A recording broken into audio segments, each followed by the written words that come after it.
There were only 2 unmarried men in the village. All the rest had found suitable partners, but Kalamelim was so gentle that he would not stand up for his own rights, or anyone else's, while Kinku was so bad-tempered that no one could stand his tantrums for long.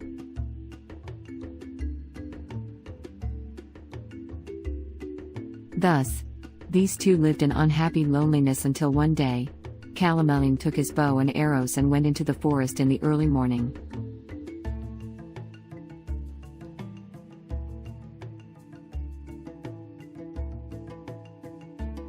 When the dew was on the grass, he shot a gray wildcat and a brown wildcat.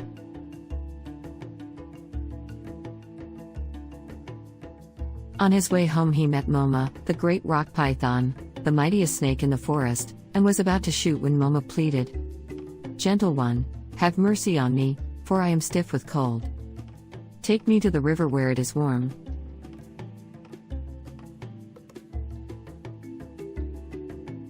Touched with pity, Kalamelim took the great reptile on his shoulders to the stream, and threw him in. Moma lifted his head above the reeds and said, "Thank you, gentle one. I have seen your loneliness. Throw in your gray wildcat and your brown wildcat and take what the water spirit gives you." Kalamelim threw his gray wildcat and his brown wildcat into the river. Immediately the water began to ripple and grow redder and redder until beneath the surface there appeared a great, red, open mouth.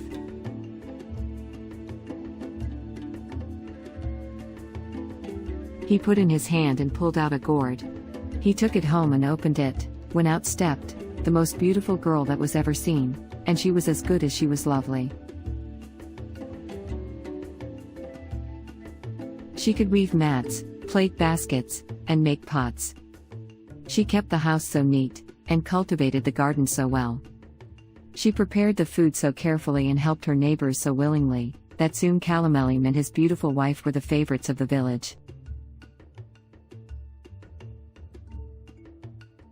Kinku came to him and asked, "Tell me, Kalamelim, where did you get your wife?" "The water spirit gave her to me," Kalamelim replied, and he told him the circumstances. "Well, I want a wife too," said Kinku, so he took his bow and his arrows and went off into the forest when the sun was boiling hot overhead.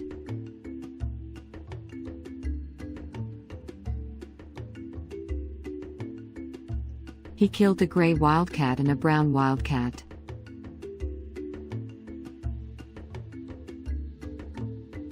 On his way home he too met Moma, the mighty python, wilting with the heat under a bush. He was about to shoot when Moma pleaded, "Mercy, Kinku. Have mercy on me for I am suffocated with this heat. Take me to the river where it's cool." "What? Take you, a loathsome reptile? Find your own way to the river." "Very well. Come along." And the snake glided through the undergrowth, while Kinku followed.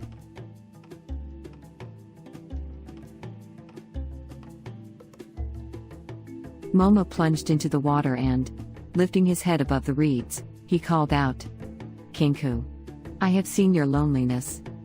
Now throw in your gray wildcat and your brown wildcat and take what the water spirit gives you." Kinku threw in his gray wildcat and his brown wildcat.